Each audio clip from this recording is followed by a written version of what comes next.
Epistemology is the branch of philosophy that deals with questions about knowledge. And every claim of knowledge, whether you're reporting something you claim to know because you've experienced it, or you think you have, or you read about it, or you base it on what people are saying, there is presupposed in such claims of knowledge epistemological claims as well. When you claim to know, you claim to know also what is required in order to know. Epistemological claims can be raised regarding all areas of human knowledge, whether it's mathematics and logic, where you arrive at our knowledge a priori, that is by way of proofs that seem to circumvent the need for empirical validation, or in the different empirical sciences and theoretical physics and engineering and biology, theories of psychology, history, and in the arts and humanities. Wherever there are claims to knowledge, there are epistemological claims. In this way, all of our domains of knowledge, making epistemological assumptions simply in order to proceed, have some stake in philosophical issues. Their very possibility raises certain foundational questions. Usually, the practitioners in those fields don't need to concern themselves with these foundational questions. In fact, getting on with their work might be impeded by becoming distracted by these foundational matters, because then they would get stymied in philosophy. It's a little bit like that old folk tale about the centipede who's asked by a spider how he manages to coordinate all of those feet, and the centipede stops and thinks about it and never takes another step again. But that doesn't mean that there aren't these foundational matters lurking in the sub-basement of the practitioner's endeavors. And that's where the foundational questions are, and therefore that's where the philosophers often are, huddled down in the sub-basement, pushing away the cobwebs in an effort to clarify.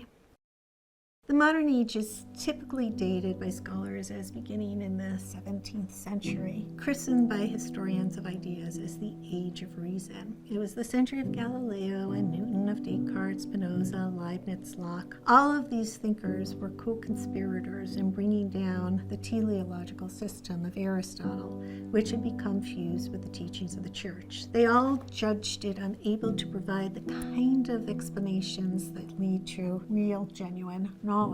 The strength of the Copernican system, the way it was able to beautifully simplify the laws governing the motions of the planets, had a great deal to do with the toppling of the old system and the search for new foundations, even though this exposed the topplers to the charge of blasphemy. And this introduction of the subject of religion, the power of religion in those days, introduces yet another way in which religion was involved with the new focus on epistemology. In fact, if I had to point to one single factor as most responsible for the emergence of epistemology as the preeminent preoccupation of philosophy in the early modern age, it would be the religious controversies that were unleashed with the publication in 1516 of the 95 Theses of Martin Luther, a professor of moral theology at the University of Wittenberg, Germany. These theses, in attacking the indulgences that were sold by the Catholic Church as a way of doing penance for one's sins and thereby shortening the sinner's stay in purgatory, went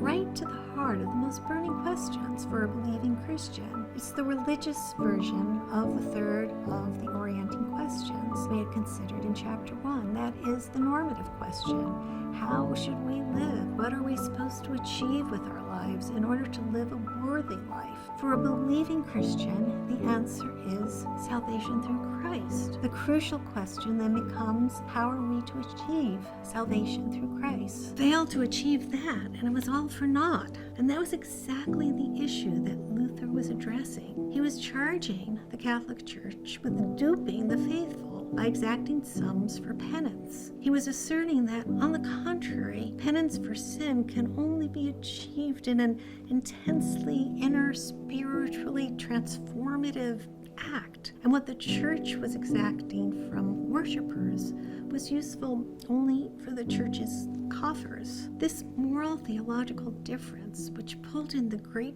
powers of Europe, who were motivated not only by theology but power politics, exploded into the long and atrociously bloody wars that dominated Europe. The 30 Years' War, for example, a religious war which lasted from 1618 to 1648, killed 1/3 of the population of Germany, twice the mortality rate of World War I. If people believing that some theological proposition P is true are willing to kill others because those others believe that not P is true, then one side or the other, or maybe both, are making a big mistake. They all must feel extremely certain that they know what they think they know, to be willing to kill and to be killed for these beliefs. But some of them, or perhaps all of them, don't know, despite their feelings of certainty. So shouldn't they all perhaps take a breather,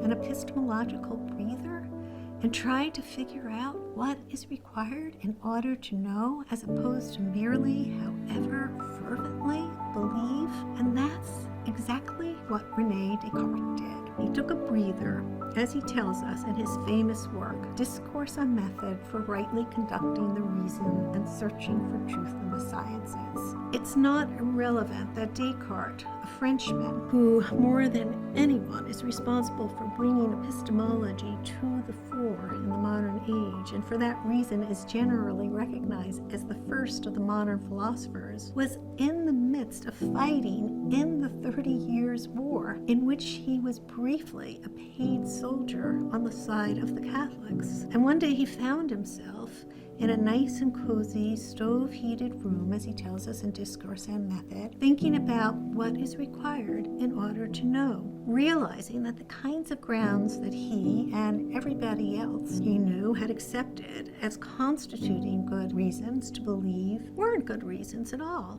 and wondering what would constitute good reasons. There are three very fundamental epistemological questions. The first is simply, what is knowledge? How does it differ from mere belief? The second is, how do we acquire knowledge? Which capacities of the mind are the most epistemologically reliable? And the third is, are there any limits to knowledge? Are there questions that do indeed have answers, but those answers are inaccessible to us, so that we just can't be right when we claim to know concerning these matters? The introduction of epistemology, and most importantly, this third question of epistemology, introduces the possibility of a new way in which we can sometimes make progress in knowledge, quite distinct from the kind of progress we get in science, but progress nevertheless, namely to come to know the limits of human knowledge, to know what it is that we just can't know.